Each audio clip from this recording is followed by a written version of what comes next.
fellow travelers. Welcome back to the Den of the Wonder. Today I have another book review. So today we're going to go over Besom, Stang, and Sword, A Guide to Traditional Witchcraft, The Sixfold Path, and the Hidden Landscape. This is by Christopher Orapello and Tara Love Maguire. So story time. It's just a short story. Don't like go get snacks or anything. It won't take me that long. I actually put this book on my wish list on Amazon before it came out, before it was released, as a pre-order, and then just forgot that I wanted to order it and left it there forever until I saw it on Audible, and it only had 1 star. And then I was like, wait a minute. How does this book, brand new, by a pagan personality that I'm pretty familiar with through the podcast, like, bubble, circle, I guess, have only 1 star? So I go to check Amazon, and then I realize, I've had it saved this whole time, and I meant to order it, reread the description, and I'm like, no, this is going to be, like, a hit. Like, I don't understand what these people are on about. Maybe they're just, like, anti-witches. I don't know, because, if you want to hate, you're going to be, like, active about it. So I decide I'm going to get it on Audible. I'm going to listen to it there. Maybe it's the narration. I don't know, but I'm going to, like, listen to this book and at least give it a decent review, so it's not like tanked on the Audible charts because some people are hating. So I listened to the book, and it's a lengthy book to listen to. It took me quite a bit, partly because it is a longer book, but also because of reasons which I will be soon laying out here for you. The narrator was a peach. So it was not the narration. Actually, I found it sort of comical because you could tell that the narrator has experience reading, like, children's books or fantasy novels, because everything was really, like, overly enunciated. Especially when he got to, like, the ritualistic spell work. There was a big, like, stage presence about it, and I just thought it was hilarious. Not, like, distractingly hilarious, but just, like, one of those things that kind of makes you, like, a little bit happy inside because someone's putting so much, like, emphasis into what they're saying, and they're really putting on a performance, and it is an audio performance, and so, like, I do appreciate when narrators actually try, versus other narrators who, I'm not going to name any names, just sound like they're robots reading robots, like, speak, like binary. They're just reading binary because that's how interesting they're making it sound. This narrator actually made it a more enjoyable book than I found it. So that being said, you guys are wondering, how many out of 5 whatevers, gonna put those right here, am I giving it? The answer is 2. 2 out of 5. I did not like this book. And I'm giving it 2 on the merit of the narrator, I feel like, almost. Because when I read the description for this, I thought I was going to get a book on traditional witchcraft. And I'm not really certain what the Sixfold Path is. I have a couple of opinions on what it could be, but I don't know if those are accurate, and I didn't bother to research before reading the book, or research after to make sure that my ideas were correct, so I'm not even going to expound on what the Sixfold Path could be. If you guys know, feel free to share. I'll maybe Google it later. I don't know. I wasn't really interested in any of that, just in traditional witchcraft by a person that I'm familiar with on the podcast, like, circuit. And that being said, I've listened to several episodes of his podcast, which I believe Tara is the other person on the podcast.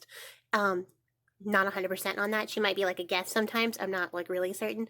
I just know from hearing about him from other podcasters that, like, he was a pretty knowledgeable pagan. So I was like, all right, so I'll listen to a couple episodes of his show.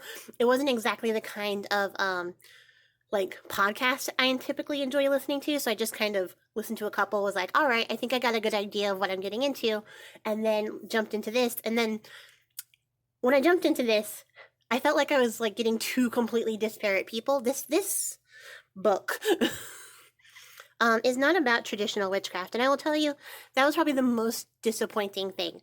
Now, it has elements of traditional witchcraft in it. I'm not going to write that off completely. The book does cover, I guess, in a general overview of the Black Tree Path that Christopher Orapello and Tara have, like, founded, and it does have elements of traditional witchcraft in there, but I have a hard time, as a person who isn't a Wiccan, but is definitely an eclectic pagan, dealing with any book that sets itself apart from regular like pagan fare by being like, this isn't Wicca and what I'm doing is not Wicca and unlike Wicca, whatever. Whenever I read books like that, I'm always like, oh, you better come with it if you're gonna like write off Wicca to start out with. One, because I dipped my toes into Wicca before branching out into anything else, and I think a lot of people have similar experiences.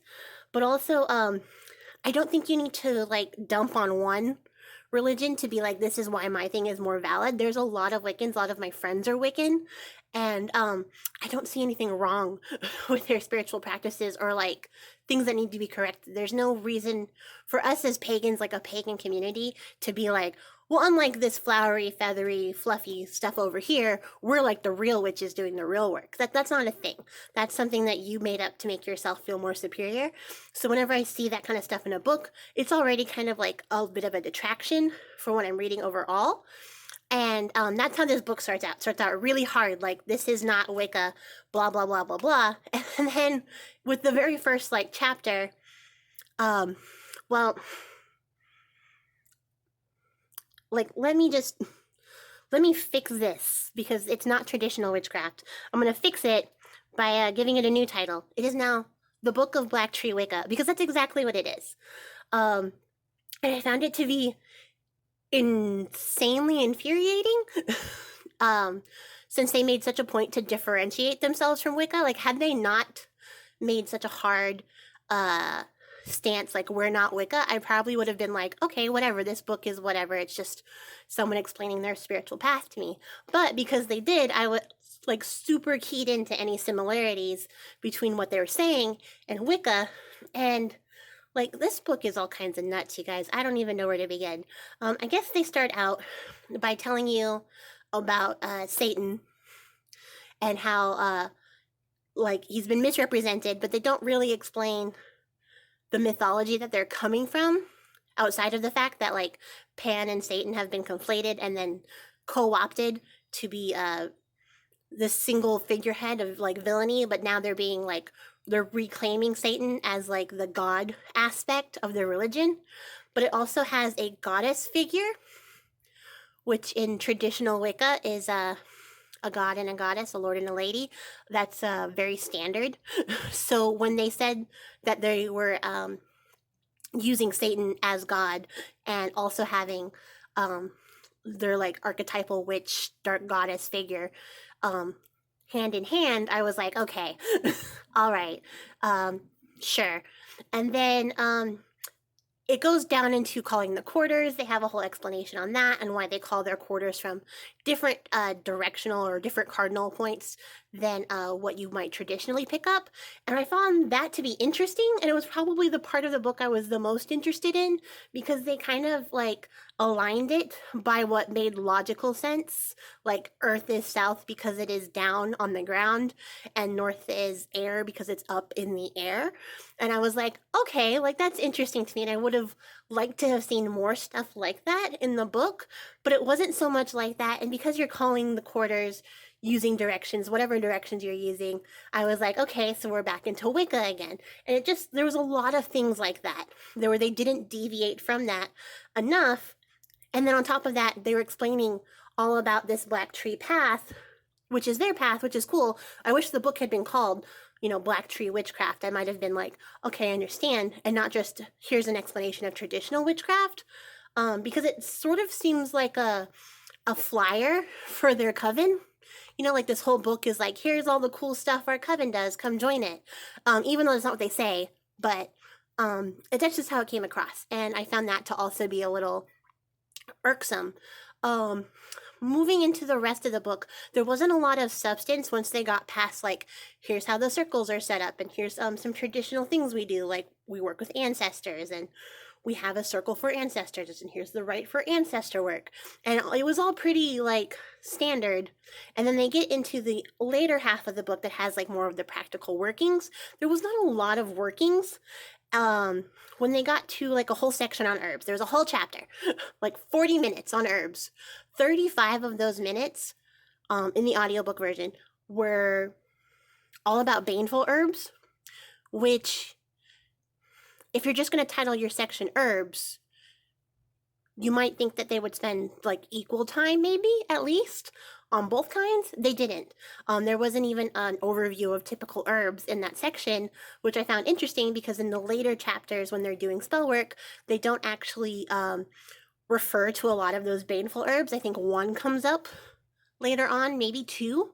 And then the rest of the spells and things that you need are typical traditional herbs of the non-baneful variety, which, like, maybe if you had broke those down and what their relation to your practice was, I would have been better prepared to use them in this context.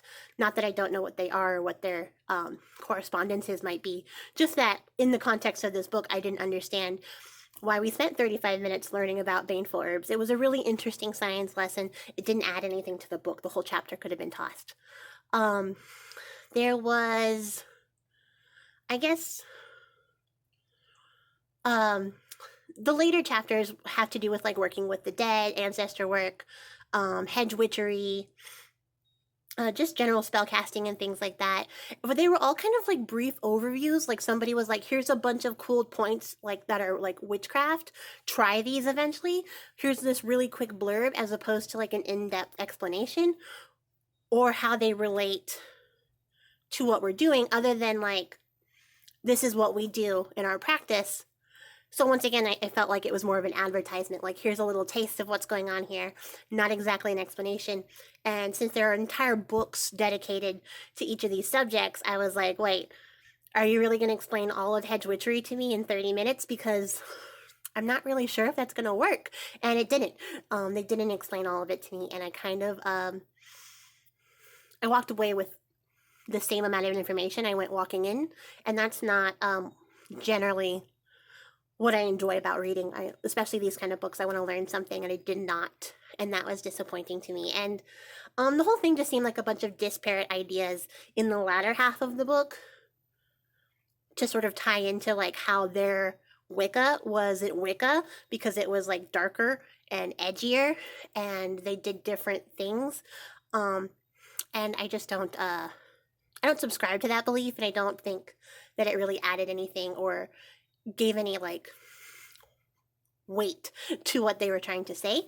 So yeah, I feel like if they had just called it Black Tree Wicca, The Path, it would have been a much more interesting book and a different book, because like I said, if they hadn't spent the beginning of the book kind of trashing on Wicca and why they were doing something different or more revolutionary, then I wouldn't have been looking for those inconsistencies, but I did because they did, and it really dulled my experience of the book. That being said, I left it a pretty decent rating on Audible because, you know, witches helping witches, at least a little bit of a push so that they aren't in the like 0 to 1 star range. But I didn't enjoy this book, and I wouldn't even recommend it.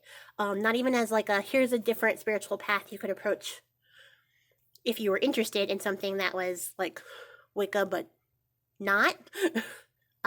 This wouldn't even be my first recommendation for that. So let me know what you guys think. Have you read this book? Were you looking at reading this book? Do you have experience working with traditional witchcraft? What are some books that you might recommend to somebody who is interested in that? I'm really interested to see what you guys know. I know some of you guys read some really interesting stuff. And overall, like what you think. Oh, one more thing. The spell section kind of reads like a Silver Ravenwolf Teen Witch spell section, because the first spell that they give you is a Stopping Gossip spell, and they're like literally one step away from putting a name into like an ice cube tray and then putting it into your freezer. Like that's how close they are to some of the stuff that Silver Ravenwolf taught me when I was a wee baby witch, and I found that to be kind of laughable. And also just really disappointing because, you know, with all the whatever they were spewing, I thought that they were going to come with something a little bit more profound than just like basic witch stuff, I guess. I don't even know how to describe it. Because I think almost every teen witch book starts with a Stopping Gossip spell, and maybe gossip is a bigger problem than I know. I don't know. Like, it could be really serious. So maybe that's like a thing. But that's my takeaway. So yeah, let me know what you guys think below. I was trying to avoid reviewing this book because I just don't want to like hit you guys with a bunch of like, here's all the books I hate and let me trash on all of them. And but then I decided that I really wanted to tell people that this book is not what it's portraying itself to be. And maybe get your feedback if you have read it or if you haven't and were thinking about it. Um, did this take away from your desire to read it or not? Like, just let me know what you guys think in the comments below. And I'll catch you guys all next time. Thank you so much for watching. Happy travels. Bye.